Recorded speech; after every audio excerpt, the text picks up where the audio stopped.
Hello everyone. Today I'm going to start your financial accounting.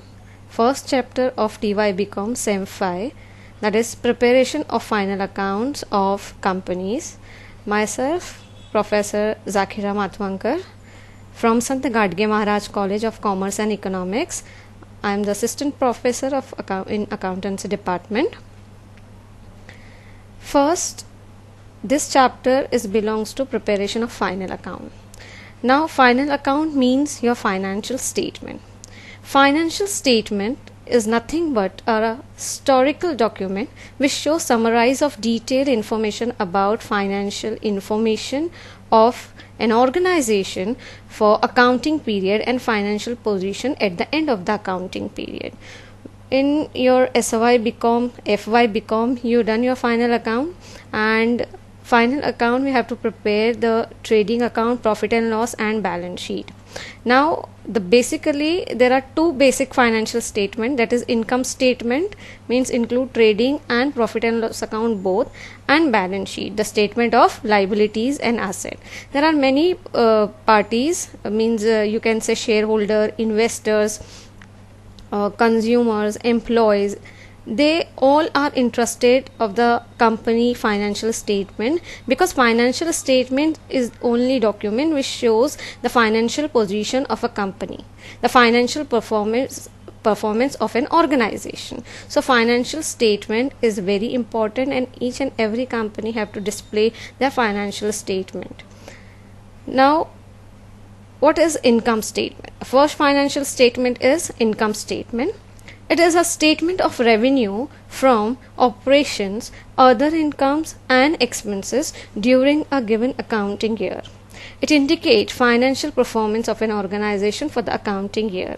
It is also called as statement of profit and loss. So income statement is actually the profit and loss account which shows what is the profit, what is the revenue from the operation during the accounting year. Now the next is balance sheet. It is a statement of assets and liability indicating the financial position of an organization at a certain date.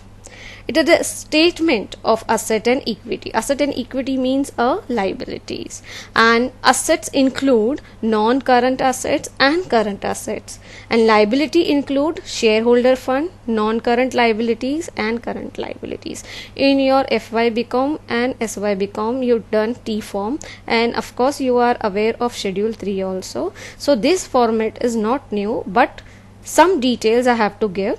So the asset include in two parts, non-current asset and current asset, and liability include or divided into the three parts, shareholder funds, non-current liabilities and current liabilities. Now financial statement as per the company's law. As per the section 240 of Companies Act 2013, financial statement include a balance sheet at the end of the financial years. Means according to the company law, we have to prepare the balance sheet. Second is we have to prepare the profit and loss account, or in case of a company carrying or any activity not for the profit and income and expenditure account for the financial year. Then third is we have to prepare the cash flow statement for the financial year. Fourth, a statement of change in equity if applicable. And fifth is any explanatory note annexed to or perform a part of any document referred to 1 to 4. So these law is divided into 4 parts. On if any changes or explanation note we have to give, we have to write in a proper form. But remember the last line, which is very important point. In case of one person, means a sole proprietorship business, financial statement may not include cash flow statement. यहाँ पर जब अगर sole proprietorship का business है तो हमें cash flow statement नहीं बनाना. Now the next is schedule 3. In your SY BCom you done the schedule 3 balance sheet format, but I'll just give you the idea. Here the division 2 of schedule 3 provide instruction for preparation of financial statement and additional disclosure requirement for the companies required to comply with Indian accounting standard. So applicability is that It is applicable to every company to which Indian accounting standard apply in preparation of financial statement. So कोई भी company हो, अगर financial statement हमें prepare करना है तो it is applicable that you have to follow schedule 3 format. Then the provision of Schedule 3 also apply when the company is required to prepare consolidated financial statement in addition to the disclosure requirements specified under the Indian accounting standard. So these are the basic applicability for preparing the Schedule 3. Now what is the Schedule 3 at a glance? I am giving you just idea in the tree diagram. First, what is a balance sheet? Balance sheet, first part is, we know, equity and liability. So I am describing here the liability side. The liability side are divided into 4 parts. I gave you the brief introduction now. First part is shareholder funds. Second part is share application money pending. Third is non-current liability. And fourth is current liability. These are the 4 parts in which the liability sides are divided. Now shareholder fund also subdivided by 4 parts: share capital, reserve and surplus, and money received against share warrant. Share capital is nothing but the share value, whether it is equity and preference shares. Reserve and surplus, or reserve and surplus is included here. Money received against share warrant means अगर हमने कुछ money receive किया है, we have to pay back again, but it is not paid yet. So this is a money received against the share warrant. Share application money pending, that we have to write directly the amount. And now non-current liabilities included long-term borrowings, which is more than a year. Then deferred tax liability, other long-term liabilities, and long-term provisions. So these are the 4 parts in non-current liabilities. One by one give you the brief introduction of each and every point. Now the last 4th one is current liability. Consists 1, short-term borrowings, means which is for the 1 year. Then trade payables, other current liabilities, and short-term provisions. So these are the liability side, and these are consist 4 part and subdivided part. Now come into the asset side. Asset sides are divided into 2 parts. First, non-current assets means fixed assets, and current assets. Now non-current assets include fixed asset, whether it is tangible or intangible. Then non-current investment means long-term investment. Then deferred tax asset, जैसे deferred tax liability होती है वैसे deferred tax assets भी होते हैं, which we have to pay more than a year. Then long-term loans and advances. This loan we given to other person or other companies, and in the liability side, that is loan taken from the banks or other parties or financial institution. So this is the asset because we are giving the loan to the other parties. Next is your other non-current assets. Now what is the current asset? Current assets are divided in, first part is current investment, which is within a year. The duration is a 1 year or 12 months you can say. Inventories means stock, trade receivable, cash and cash equivalents, short-term loans and advances, and other current assets. So these are the whole idea I am giving by the tree diagram, that these are the 2 parts of the balance sheet, liability and asset side. Now I am giving you the format one by one of Schedule 3 of both balance sheet and income statement. See, this is the format. We have to write part 1, form of the balance sheet. We have to write the name of the company, balance sheet is at whatever the date we have to write, and we have to describe rupees in crores or in lakhs. Now we have to prepare the mostly 3 columns or 2 columns. 3 columns because particular note number. Now what is a note number? I'll give you the idea about that. figure as at the end of the current reporting period and figure as at the end of the previous reporting period. See, this last column is not necessary to prepare because this is the beginning amount. So this is only the format, but when we have to prepare the balance sheet, we have to write only the amount which is during the, you can say, the current year. First part we see in the tree diagram. First is equity and liability. Now equity and liability, first part is shareholder fund. Shareholder fund, see properly, it is divided into three parts: share capital, reserve and surplus, and money received against share warrant. This is the first part, okay, that is a shareholder fund.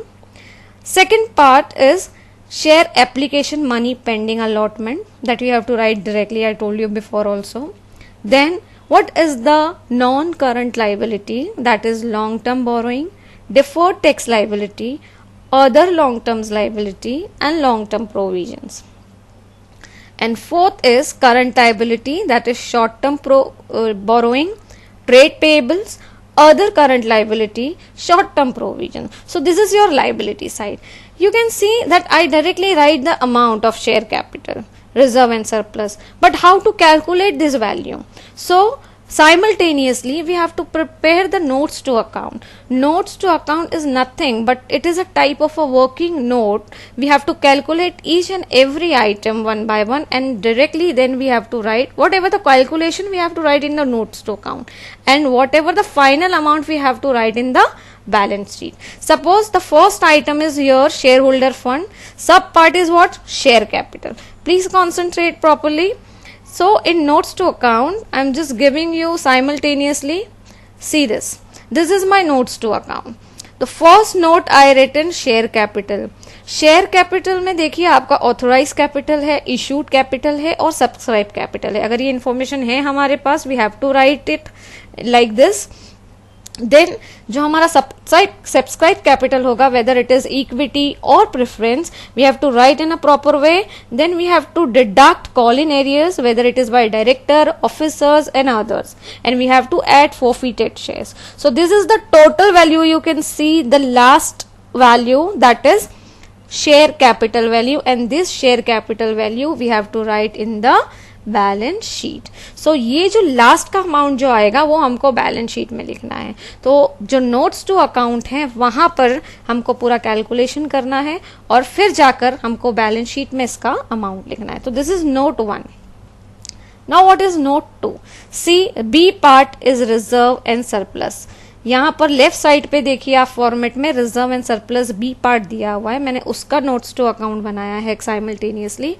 Reserve and surplus जो है इसमें all types of reserves आते हैं, that is capital reserve, capital redemption reserve, security premium, debenture redemption reserve, revaluation reserve, share option outstanding, all types of reserve we have to write, and even the surplus from the revenue account.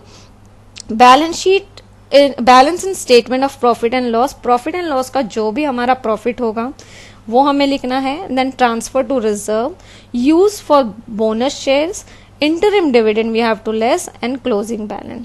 सो इस तरह से जो final amount आएगा last में, that we have to write in the reserve and surplus. Left side में देखिए reserve and surplus आपका दिया हुआ है. Then money receive against share warrant, इसका कोई कैलकुलेशन नहीं होता, मतलब whatever the amount is given we have to write directly in the column. Next second part is share money pending allotment. ये भी अमाउंट आपका दिया रहेगा, that you have to write directly. Then next is non current liability. Third part देखिए, उसका first A part है long term borrowings. Long term borrowings means more than a year. इसमें हमारे डिबेंचर्स आते हैं, term loans with related with banks and others, deferred payable liabilities, then deposits from public or intercorporate, loans and advances from related parties. जो भी हमने loans लिया है but more than a year we have to write all this. तो जो final amount आएगा calculate करके यहाँ पर notes to account में, वो हमको directly लिखना है long term borrowings में. You can see third point का A part जो हमको यहाँ पर लिखना है, ये इस कैलकुलेशन से आएगा. Then कम थर्ड पार्ट का B, that is deferred tax liabilities. जो नेट जो हमारी वैल्यू लेगी वो हमको वैसे के वैसे ही लिखना है.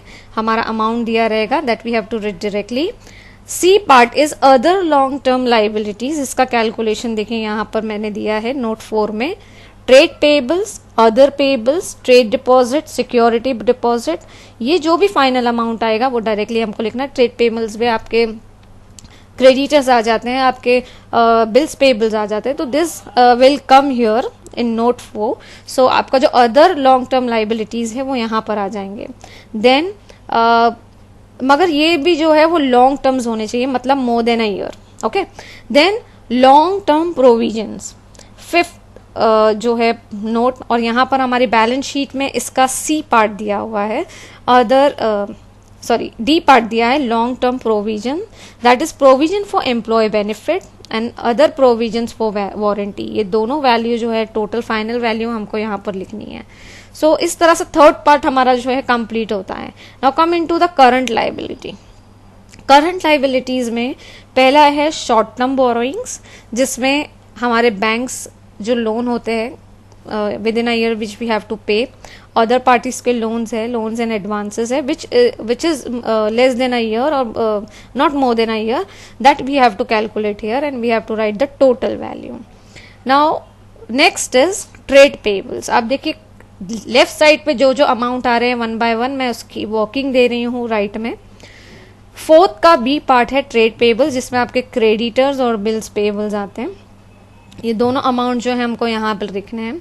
देन सी पार्ट में आता है आपके other current liabilities. Other current liabilities में देखिए आपके बहुत सारी वैल्यूज हैं, जैसे current maturities of long term debt, current maturities of finance lease obligation, interest accrued, unpaid dividends, application money received, interest accrued. So whatever the short term current liabilities, we have to total calculate it and then we have to write into the other current liabilities. And last fourth का D part देखिए left hand side में, short term provisions. Short term जो provisions होते हैं within a year, मतलब provision for employ benefit and provision for income tax, ये जो total value यहाँ आएगी। तो इस तरह से हमारा लाइबिलिटी साइड जो है उसका फाइनल अमाउंट हर इसमें लिखना है हमको, और इसका कैलकुलेशन हमको कहाँ करना है, नोट्स टू अकाउंट में। सपोज अगर आप एक पेज पे आपका बैलेंस शीट बना रहे हो तो नेक्स्ट पेज पे वही फॉर्मेट में आपको क्या बनाना है, notes to account balance sheet का। ठीक है, तो फिलहाल मैंने अभी सिर्फ आपको बैलेंस शीट का लाइबिलिटी साइड बताया है और इसी को हम कंटिन्यू करेंगे। ये एक पेज में बनेगा, आपका लेफ्ट साइड में आपका एक पेज है एंड सेकेंड पेज इसको कंटिन्यू करेंगे, जो पेज चेंज नहीं करेंगे। अगर आपका नीचे प्लेस है we have to continue it as asset side. लेकिन इससे पहले मैं आपको बता दूं कि आपका नोट्स टू अकाउंट किस तरह से दिखेगा। ये देखिए आपका नोट्स टू अकाउंट है note 1, note 2, note 3, note 4, note 5, note 6। तो इस तरह से ये नोट भी जो है साइमल्टेनियसली आपकी कंटिन्यू रहेगी नेक्स्ट पेज पर, एक तरफ बैलेंस शीट और साइमल्टेनियसली आपकी notes to account.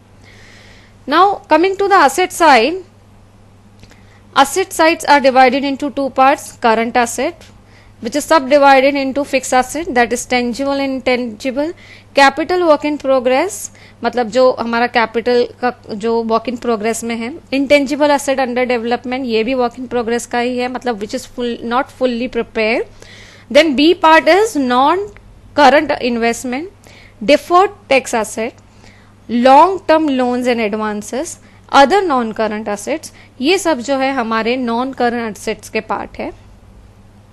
Current assets में आते हैं हमारे current investment which is not more than year, inventories mean stock, trade receivable, cash and cash equivalent, short term loans and advances and other current assets.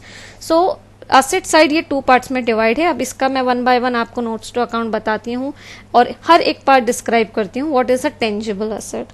Tangible asset which you can see land, building, plant and machinery, equipments, vehicle and assets. So total value we have to write in the balance sheet asset side के app में first part देखिए tangible amount वहाँ आ जाएगा इसका total value.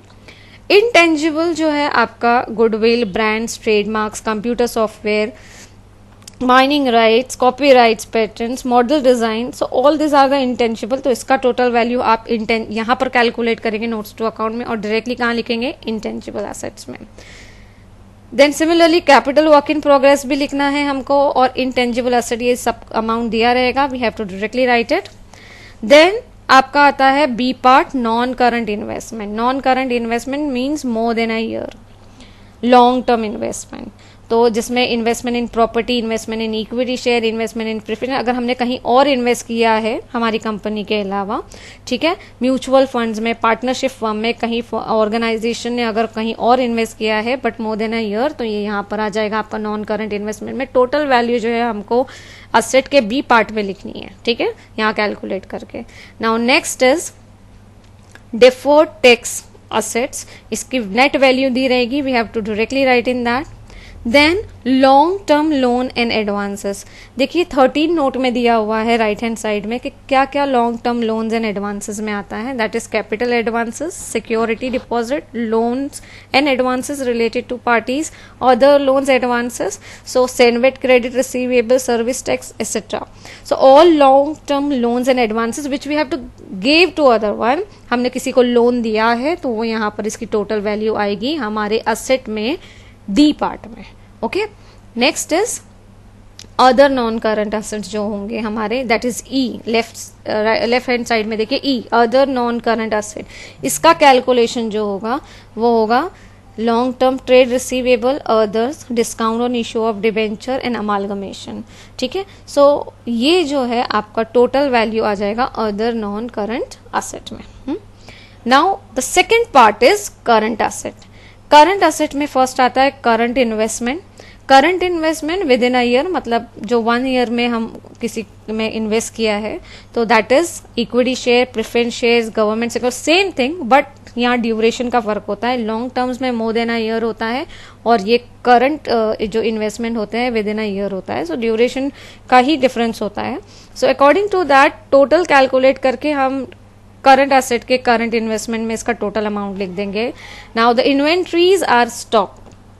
Stock is whether it is raw material, finish good, stores and spares, loose tools, other, जितना भी stock value है total value हमारे इन्वेंट्रीज में आ जाएगी।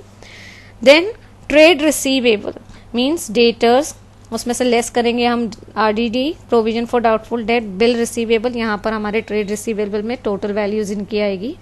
कैश एंड कैश इक्विवेलेंट जो हमारा डी पार्ट है, that will come into the bank balance, cheque draft, which is whatever the cash balances, margin money, जो कैश जो हम डायरेक्टली इसको लिक्विफाइड कर सकते हैं वो जो है यहाँ पर आएगा।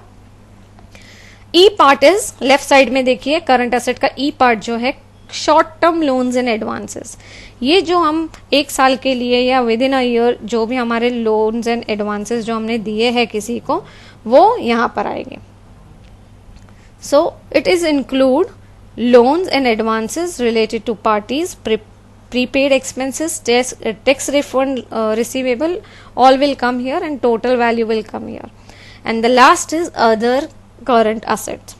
Other current assets में आते हैं हमारे non trade receivables, unamortized expenditure and unbilled revenue. So इस तरह से हम simultaneously assets के भी जो है नोट्स टू अकाउंट प्रिपेयर करेंगे, ठीक है। और मैंने यहाँ पर side by side right hand side में इसके लिए लिया है ताकि आपको समझ में आए कि हर एक पार्ट का कैलकुलेशन कैसा होगा।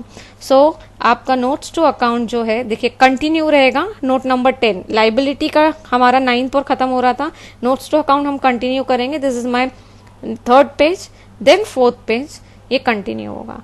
One thing I have to tell you, see the right hand side net asset का वैल्यू, जो भी हमने टेंजिबल और इनटेंजिबल असेट देखा है, यहाँ पर देखिए नोट्स टू अकाउंट में टेंजिबल और इनटेंजिबल असेट दिखा है, इसमें असेट्स की नेट वैल्यू है। और ये नेट वैल्यू जो है हमको कहाँ कैसे मिलती है, सीधा कैलकुलेशन राइट हैंड साइड पे, original cost at the beginning, जो भी असेट का ओरिजिनल कॉस्ट रहेगा वो हमें लिखना है। एडिशनल ड्यूरिंग द ईयर, अगर हमने उसमें एडिशनल परचेज किया है that we have to add. Disposal during the year, अगर हमने कुछ सेल आउट किया है तो उसका वैल्यू लिखना है। And total depreciation from beginning to end, so ये यहाँ पर लेस होगा। So whatever the final value that is your net value. So हर असेट इसी तरह से कैलकुलेट होगा। So that is your balance sheet. This is a format of schedule 3 and each and every company have to present their financial statement or balance sheet in this form only. Then come into the revenue statement, that is profit and loss account. Here also we have to prepare the 3 columns. Last column जो है वो last year के जो figures है, it is not necessary to maintain but format में है, that's why I put it in.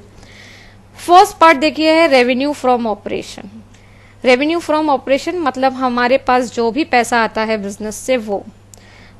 Second है other incomes. Other incomes apart from the business, ये दोनों इनकम्स को पहले हमको ऐड करना है, तो थर्ड पार्ट आता है हमारा total revenue.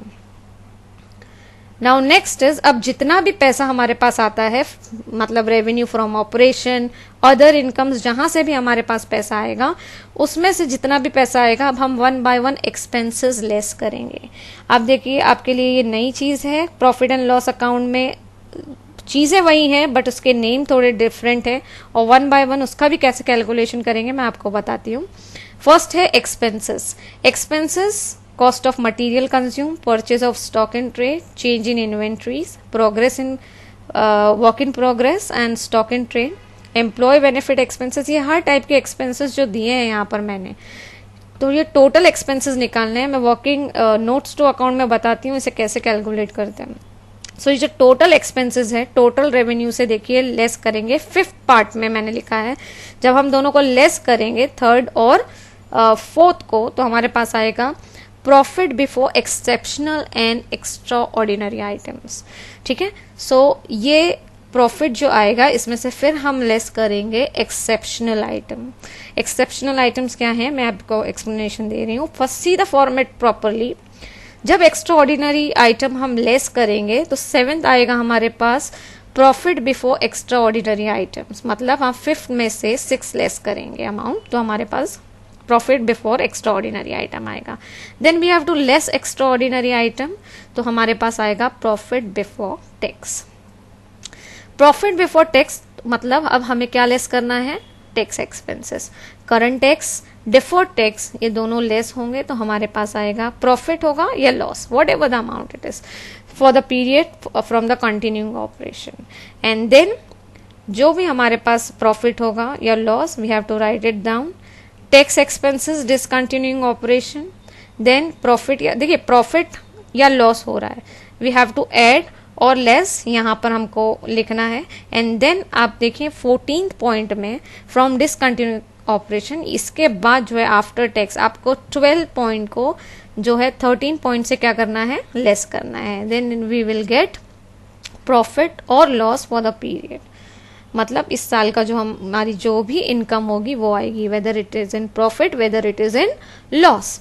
And then last में जो भी अमाउंट रहेगा हमको जो वैल्यू रहेगी वो इक्विटी शेयर का अर्निंग कितना आएगा वो आएगा, मतलब after payment of all expenses weather it is tax weather it is dividend everything, company के पास जो भी पैसा बच जाता है दैट इज योर प्रॉफिट, और अगर नहीं बचता नेगेटिव बैलेंस हो रहा है तो दैट इज लॉस। और जितना भी पैसा जब बच जाता है वो किसमें डिस्ट्रीब्यूट होता है, that is divided into the equity share holders, और यहाँ पर वो कैलकुलेट किया जाता है। I am giving the calculation by one. Please see the left hand side first part, what is the revenue from operation, see the notes to account.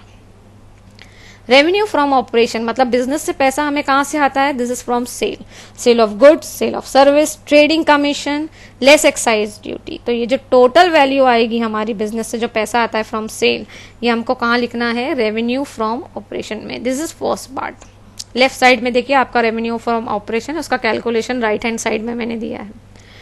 Second is other incomes, मतलब business apart from the business ये जो other incomes होती हैं जैसे interest income है, then dividend from subsidiary company, दूसरी company से अगर हमको डिविडेंड मिल रहा है, then gain of the sale of the investments, net gain the sale of the fix asset, अगर हमने कहीं बेचा है तो हमको कोई गेन हो रहा है या प्रॉफिट हो रहा है या कुछ इनकम आ रही है।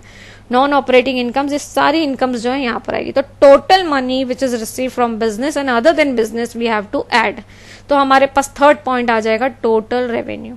सो ये दो पार्ट हमारे आ गए, revenue from operation and other income. ठीक है, now come into the expenses. Expenses देखिए फोर्थ पार्ट लेफ्ट साइड में, पहला एक्सपेंस है कॉस्ट ऑफ मटेरियल कंज्यूम। यहाँ पर अगर मैन्युफैक्चरिंग कंपनी है then we have to calculate cost of material consume, means opening stock of material, purchase of material, carriage and less closing stock of raw material. ठीक है, then ये आपका हो गया कॉस्ट ऑफ मटेरियल कंज्यूम। उसके बाद देखिए लिखा हुआ है next changes in inventory, third point expenses में थर्ड लाइन देखिए, चेंजेस इन इन्वेंट्री मतलब एंड और बिगिनिंग बैलेंस दोनों को लेस करना है, that will give you the changes in inventory.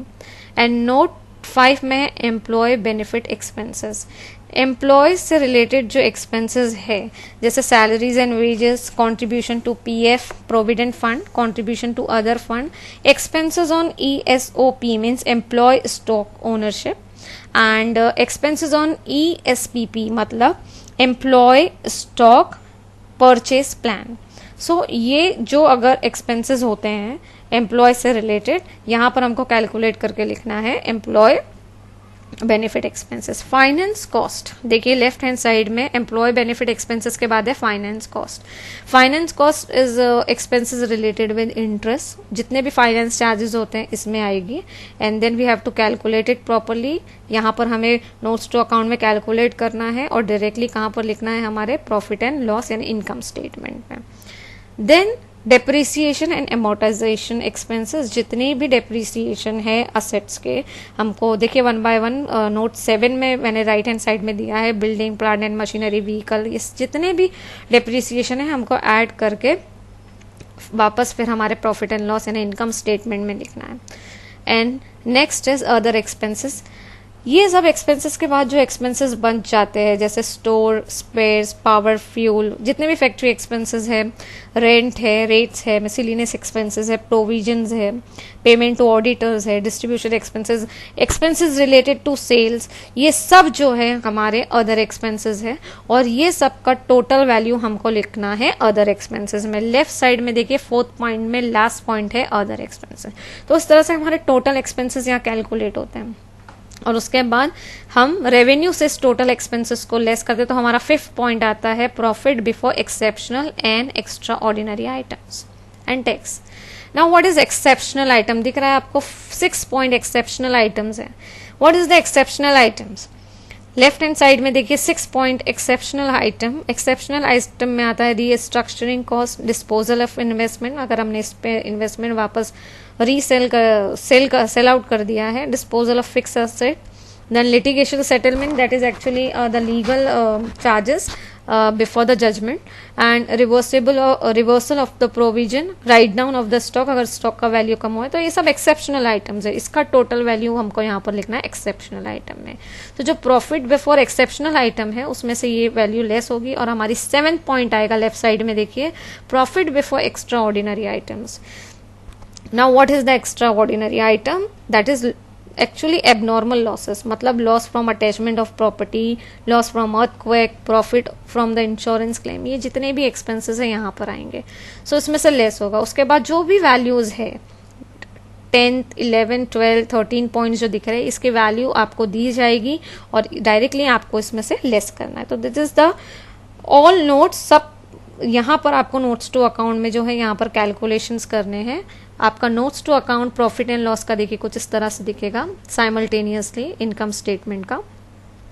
Left hand side पे फर्स्ट पेज मैंने 1 2 3 4, सेकेंड पेज आपका 5th 6th 7th, right hand side पे देखिए उस तरह से टोटल नोट्स कितनी बन रही है इसकी 10। तो यहाँ पर ये जो बहुत लार्ज अमाउंट में मैंने आपको परफॉर्मा दिया है जिसमें सब इंक्लूड है, लेकिन आपके क्वेश्चन में इतना सारा नहीं आएगा, don't worry about that. There are some points and we have to describe it. तो there is a small sum of the 20 marks, but यहाँ पर मैंने फॉर्मेट में हर चीज डाली है ताकि जब आप फॉर्मेट करें तो आपको आइडिया हो कि कौन से एक्सपेंसेस आएंगे, कौन सी इनकम्स आएंगी, कौन सी असेट्स के सब पॉइंट्स है, कौन सी लाइबिलिटीज के सब पॉइंट्स है। तो it will clear your all doubts.